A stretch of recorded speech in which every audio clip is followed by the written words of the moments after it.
The Jewish populace seems too busy confronting themselves to realize that there is a Shidduch tragedy before them. All are engaged in the I am frummer, more religious than thou game. Yes, the chess game of the Jewish people does exist, and it consists of numerous players including kings, queens, pawns and knights. Let us analyze these players. The kings and queens are found everywhere.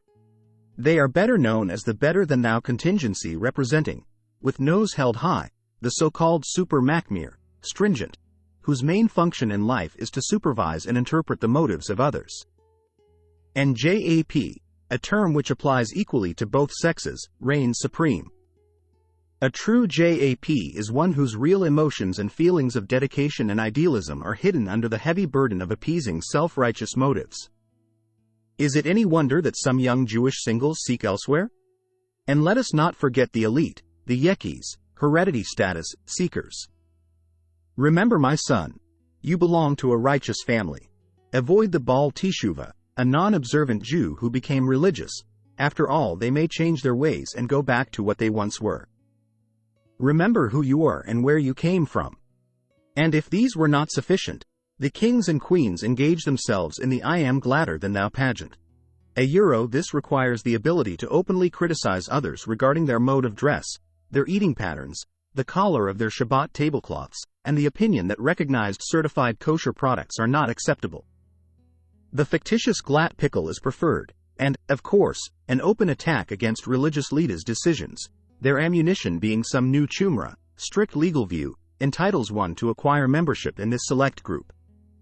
The only problem is that no one wants to be a follower, and thus the leaders continue quoting profound statements found in the tractate Baba Misa, fairy tales.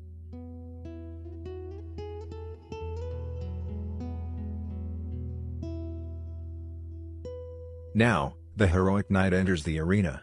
This individual, male or female, traditionally minded and filled with the love of Torah, wages an heroic campaign. The knights are represented by clergy and lay leadership who open their hearts to Jewish young people, communicating the love and harmony of the Torah. Numerous rabbis are fighting on the front lines to create a vibrant Jewish community.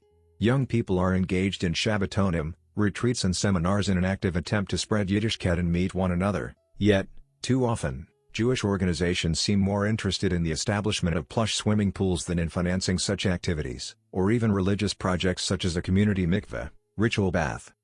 These knights, however, are confronted by numerous foes. Rabbis are challenged by the Glatt contingent, whose main battle cry seems to be the mechitza, separation between men and women in the synagogue's sanctuary, is not high enough. Why is there a Shidduch crisis?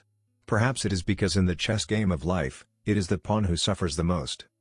The Torah holds the answers to all our questions. However, human beings, with God's help, are needed to overcome so-called obstacles. If only we, the pursuers of Torah knowledge, would realize that the battle is immense and the time is short. Instead of playing the Glatt game called frummer than thou, let us communicate love and knowledge, let us act in the image of God, only then will we be worthy to be called from Yidden who walk in the Glatt path.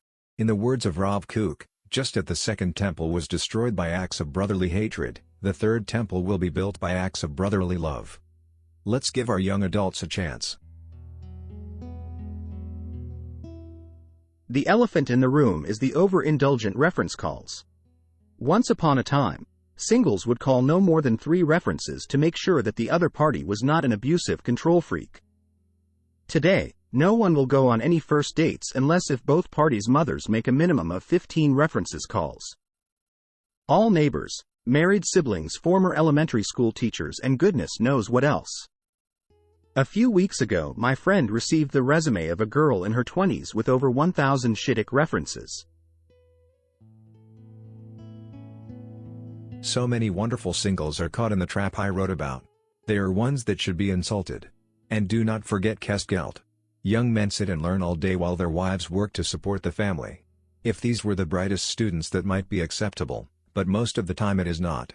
In my lifetime I have been responsible for the marriage of numerous individuals. I am not in the business of being a shotgun, I merely care. Love is precious and should be pursued. One should not judge based on yechis, or plastic covers on the table on Shabbos. So many outstanding young religious women are frustrated because they seek men who care, make a living, are intellectual, bright, and treat women with respect. I agree there is also a mid-crisis. There are plenty of divorces in the frum community. Wake up people and smell the roses,